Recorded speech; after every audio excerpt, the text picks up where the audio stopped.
Welcome back to the Always Better Than Yesterday interview sessions. And today I have a very special guest in Anne-Maartje. Welcome, Anna.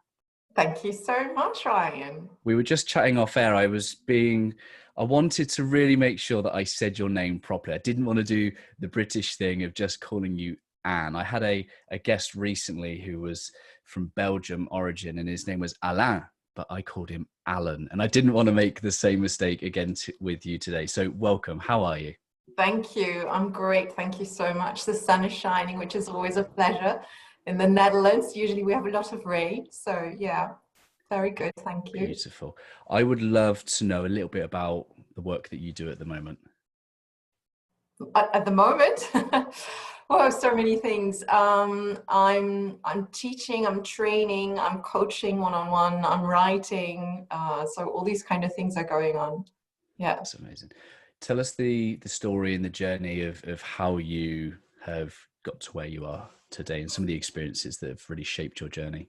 Yeah, I always love that question because for me, it has been a journey, you could say. I studied the Academy of Arts and it is called Dramatic Expression through Non-Verbal and Physical Behavior.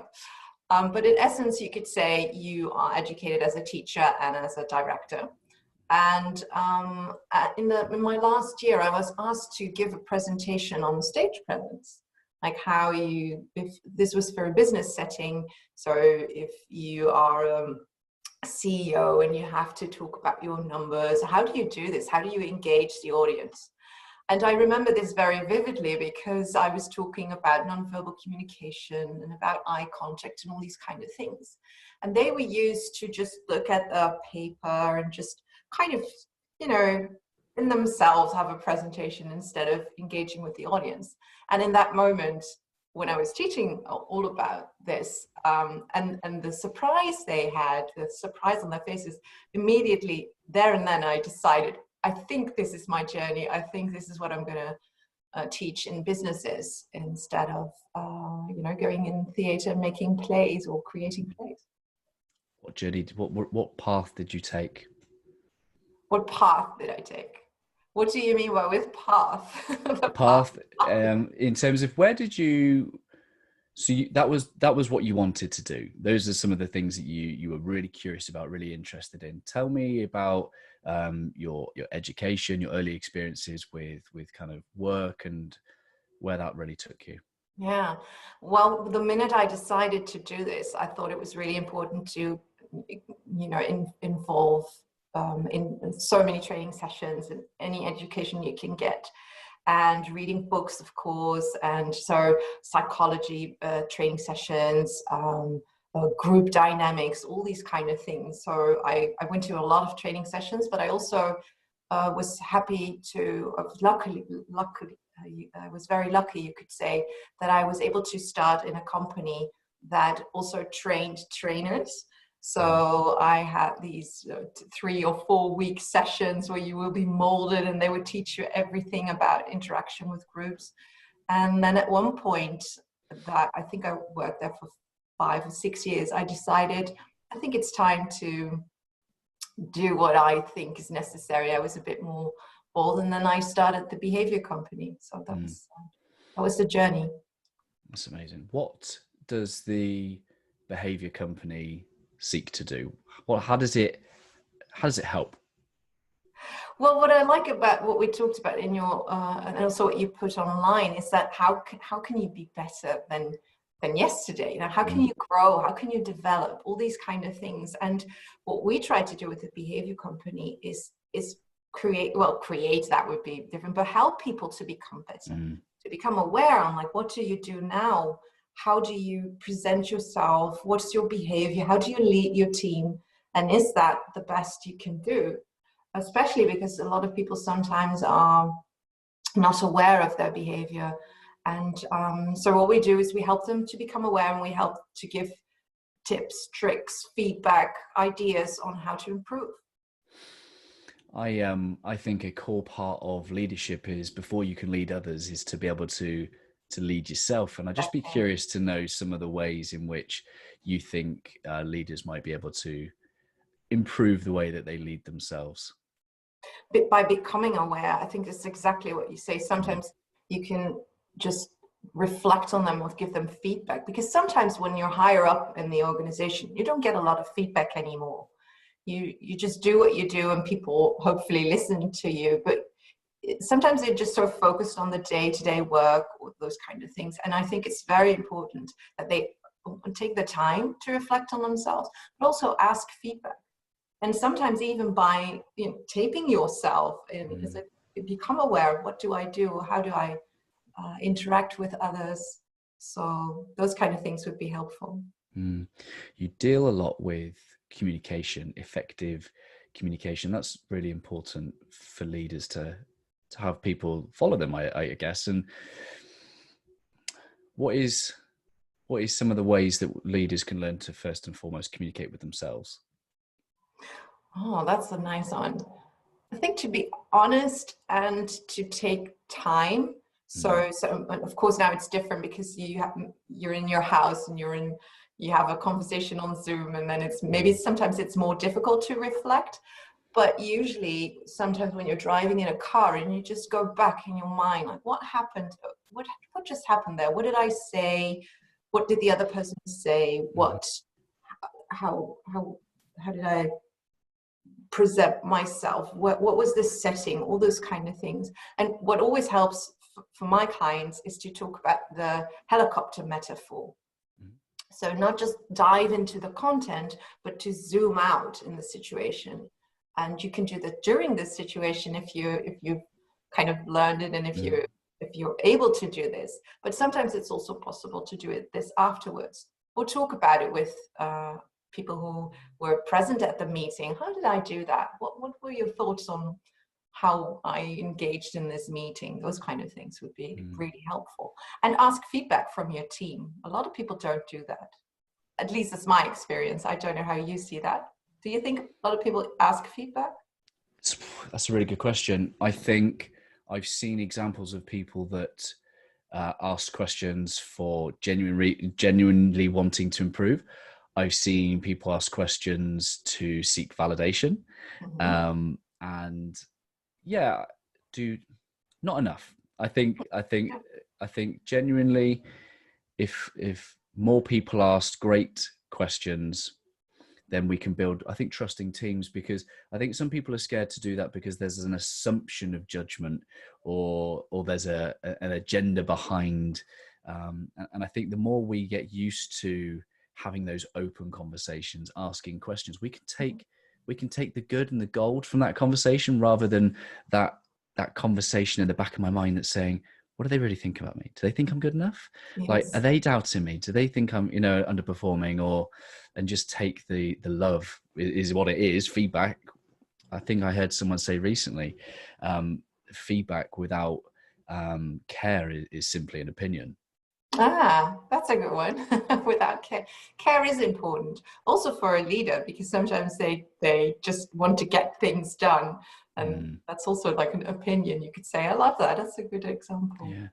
You talked earlier about presence. What in your research, what in your experience creates presence? Oh, we're going in circles now, because again, I would say awareness. And maybe also care, because if you don't care about being somewhere or interacting with somebody, probably you don't use out the presence that is helpful. You just show up. But what I see with my clients, if they become aware of what they want to achieve or what they want, or what they want to, as you would say, create a legacy or work with their team, or all those kind of things, then they have this awareness, and if they care, they will show this in their behavior. I've often said that awareness of how we think, how we feel, will inform the way that we act, which I guess links to behavior. How would you define behavior? How would I define behavior? Everything. Everything's behavior. A lot of people, when we talk about behavior, they either think it's gestures or nonverbal communication, but I would say behavior is communication. And even if you're sending an email, or if you're not sending an email, you could say that is behavior. So for me, if I teach about behavior, for me, it's everything combined. Like maybe it's not the setting, so where you're in your office, or how you set your office, but the choices you make on that would be behavior, I could say. Yeah, and I guess if it's all behavior, it's good behavior and bad behavior, good day, bad day, shadow behaviors. Yes. And I guess that's where awareness and the value of feedback really comes in, because you're out there putting these messages and these signals out to the world anyway, and Yes. it'd be better to know that. Yeah, and if you ask for feedback, sometimes you see these, I would even say poor managers, because they don't get feedback, and then they come to us and we try to help them with becoming aware, because they show all this kind of behavior, probably coming from good intent, and they want to interact with their team, but sometimes they forget what is really necessary, or they don't understand what's necessary, or they haven't asked what's necessary. So yeah, that would be helpful if they would ask more feedback, and if they would focus on their behavior. What do you think the toolkit of leadership behavior looks like? I think there's so many things that you can put in the toolkit. But if I would narrow it down to 3 things, I think you've created this perfectly on your website, or not just on your website, but what you talk about as well is looking at yourself. So the reflection on, who am I? What do I do? I think it's called leading yourself. That's how you put it, leading yourself. And if that's, so that would be one. The other thing is, if you want to be a leader, you're not alone. So you have to engage and interact with others. That means you have to be aware of, you have to be able to observe others. You have to look at others. And then the third one would be, what, as you would say, what is your legacy? And then I would say, what's your purpose? Or what's your goal? What's your intent? Those kind of things. Yeah. And if you say, what kind of toolkit would be useful in that for some people, it could be a training or coaching. Some people could be reading a lot of books. It's just to figure out, who am I and what do I need to go for these 3 essential things on leadership. Yeah, love that. We can't really go far in the world without teams. Like, teams create some of the best things in the world. They're in our organizations. If you're a leader, you're leading people in teams. Talk to me about what group behavior, what positive group behavior looks like. Let's start with I don't know if you know, if you use this, if you know this, like the acronym of team, like together, everybody achieves more. So for me, that's what it is. And it doesn't mean that you have to be the same, or that you have to do exactly everything, like everything's the same. I think you have to, again, be aware of, who are you? Who is my teammate? What are the qualities and maybe the pitfalls? And if you know that and you're interacting and you're aware of that, and again, feedback is essential with this. Hey, what you're doing right now is really helpful for our team. Could you please do this more often? And then make it specific what that behavior is. I think then, or this is at least what I see, that teams grow and become better teams if they start giving feedback, which is a bit in the beginning when I'm hired to observe teams or those kind of things. And we start giving each other, or they start giving each other feedback. It's scary because they've never done it before, and oops, am I going to say something negative? But also the positive feedback will help to improve a team. Sometimes people don't even know what makes a good team. What makes a bad team? Oh, the opposite. Yeah. Yeah, just being together because you've been put together in a way, and not wanting to interact, not wanting to hear each other out, to listen to each other. I think we've all seen those teams where you see that the people are together, but they're not together at all. They're just there. And then I would say nothing gets done. And sometimes you see these, that it has a history.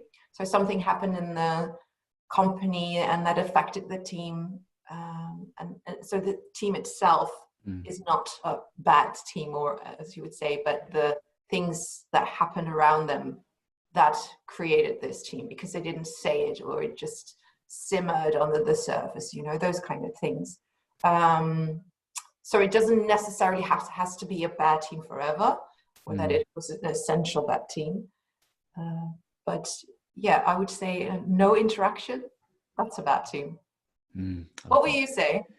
What would I say? I mentality. You know, anyone that puts themselves before the needs of their teammates often does damaging, you know, things, because you're not going to get trusting relationships where there's a sharing of information. You're not going to get collaboration. You're not going to get the support.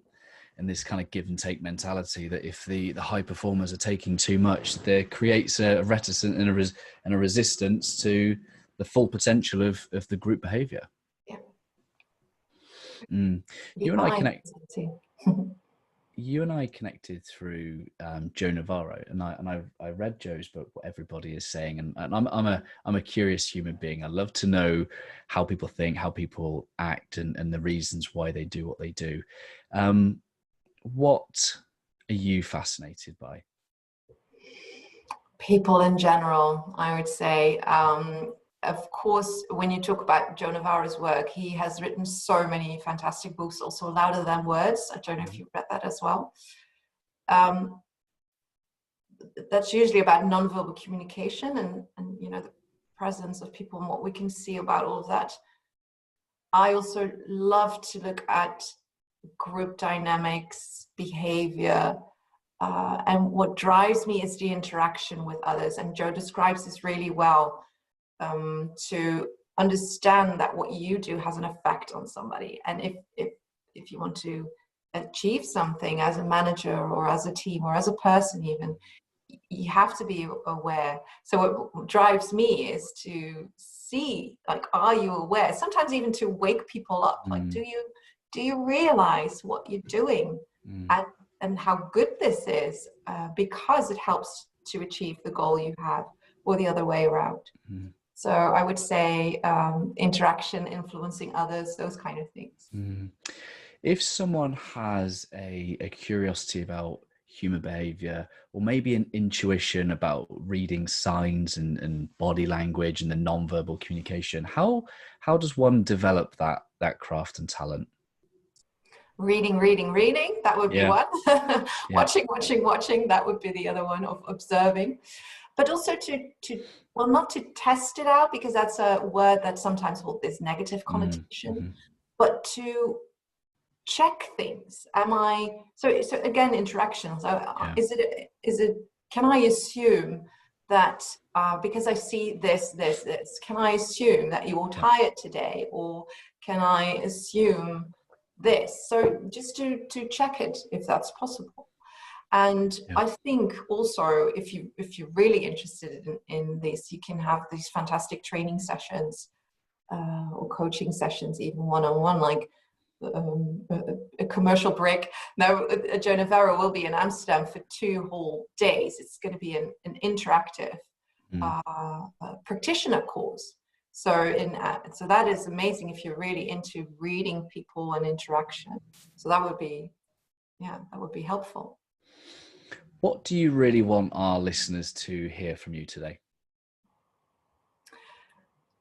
Well, what I hope is, if they listen to these kind of podcasts, that it doesn't matter what it is, but it would be so great if there's a little spark in their mind, like, okay, what do I do? How do I do this?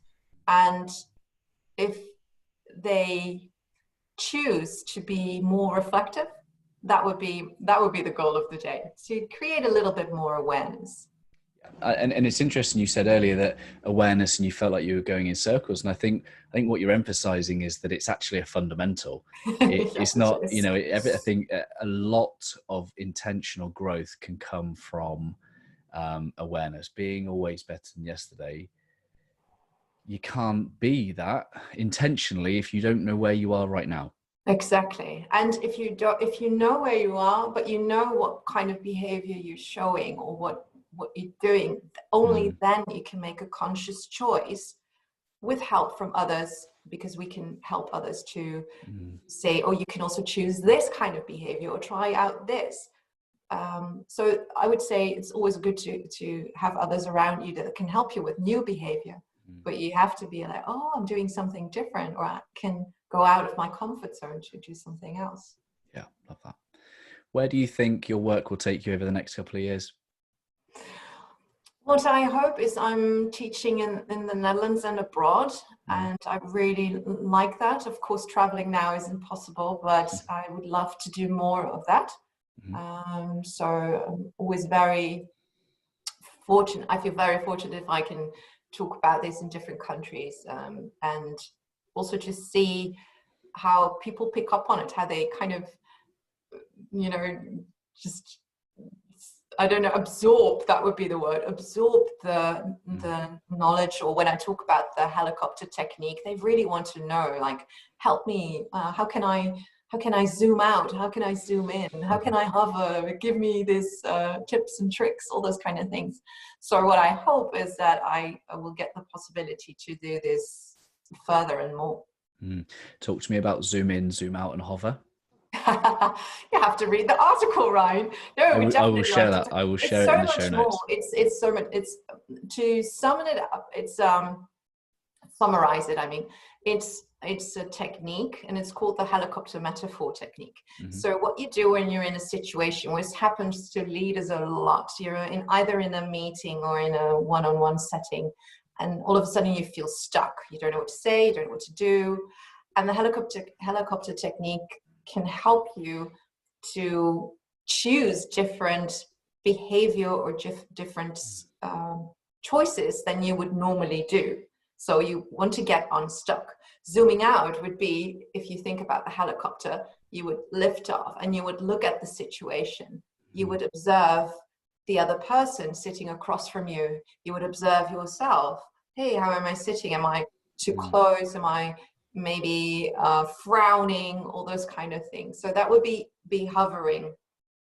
Zooming in would be really looking at one detail, either in content of the story. What does this person say? Why didn't he finish that project? Why did he say Friday instead of Thursday? So that would be zooming in.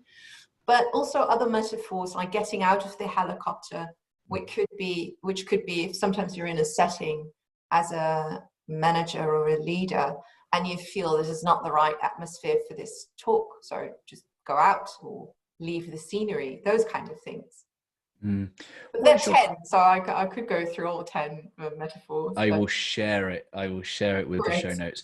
What is the top tip you can give leaders that are having to lead like this remotely, where maybe they don't have the benefit of the full situational feel? You mean in like digital settings? Yeah. Well, first, and this sounds very basic, but it's so essential.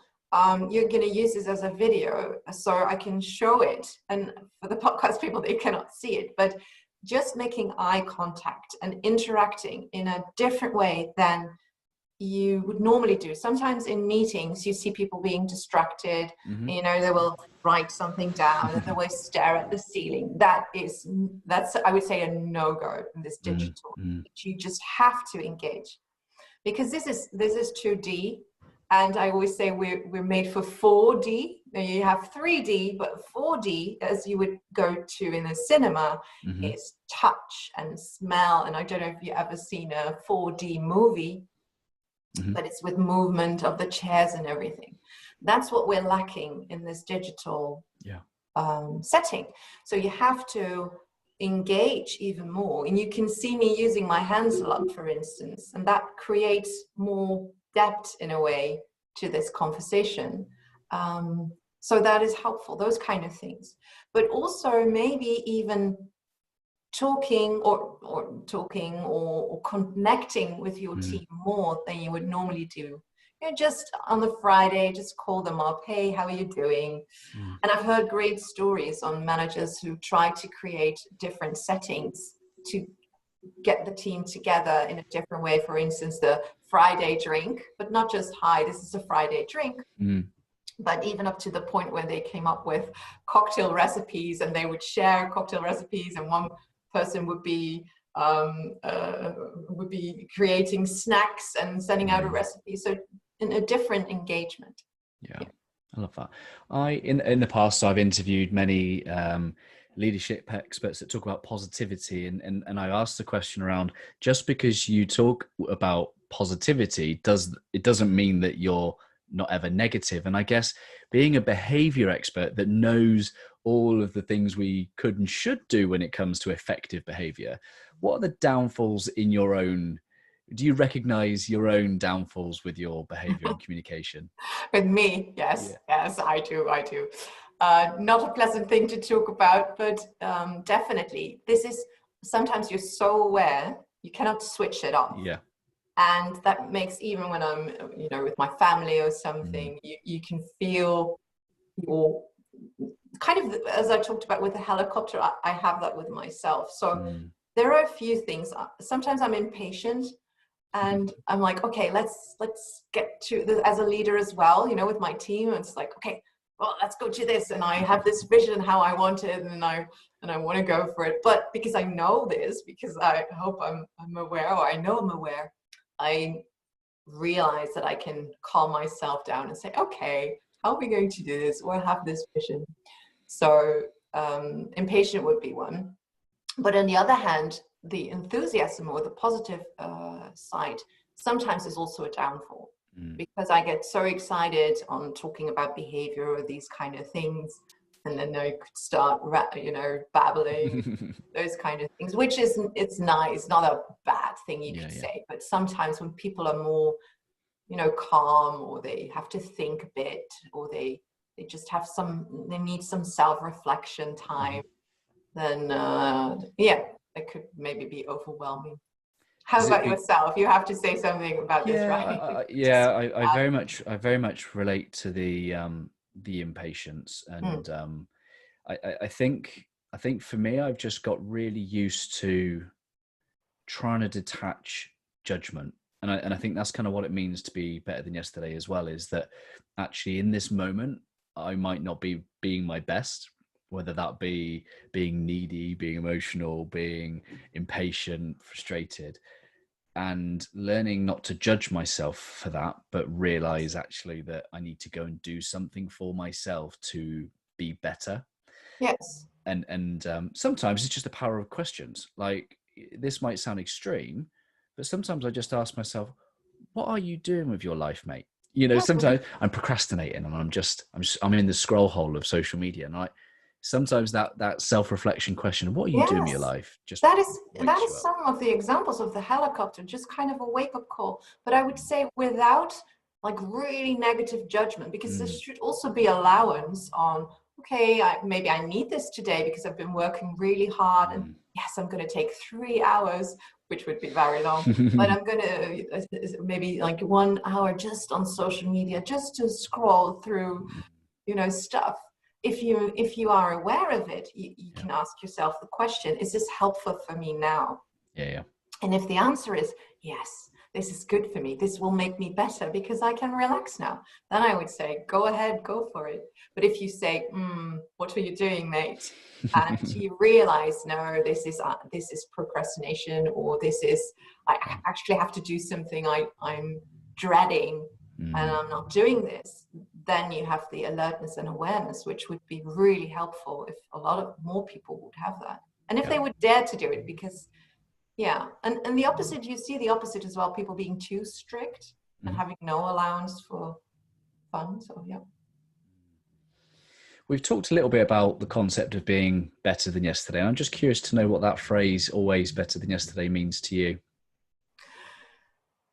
I love that phrase because this is my goal, I would say. And Mm. that's also a bit frustrating because you always see the Mm-hmm. possibility to grow. Mm-hmm. And there's so many fantastic books I want to read, or Mm-hmm. people I want to talk to, or things I see or hear. So for me, I would say it's the mission as well. Always be better. But if you say like what have I learned in the past, or what did I pick up on? One of the things was also not to be too strict on, like if you have this Mm-hmm. determination, like always be better than yesterday, that's lovely. But if you have this dark, grim, I would have to be better than Mm. yesterday, that to me is not very helpful. But to look at it, to look at every day and to see the possibilities and the knowledge you can get with the stuff you can pick up on, even on social media. Yes, that I love that. I really love that. It's supposed to inspire you, not unburden you, you know, and I think you've articulated that really nicely. So thank you. Let me just say thank you for taking the time out of your day to come and join it with us and the Always Better Than Yesterday community here on Facebook, YouTube, and the podcast. I would love to know how people can connect with you. They can connect on Twitter, on LinkedIn. I've recently started Facebook. My social media should be a bit improved. One of the things that would be called bad behavior. But so Twitter, LinkedIn, those kind of things. And of course, if they want to read the article, that could be found on Psychology Today. Amazing. Thank you again. Could you please leave us with a final thought from your good self? Thank you so much. I think I'm going to quote from, in the Netherlands, you have these books that you give to your family members, and they write in thoughts for the future, so to say. And one of them, I don't, it could be like a funny quote or something, but one I really like, I've always taken with me, was where there's a will, there's a way. Yeah, love that. Thank you so much for your time. Thank you so much for the talk, Ryan.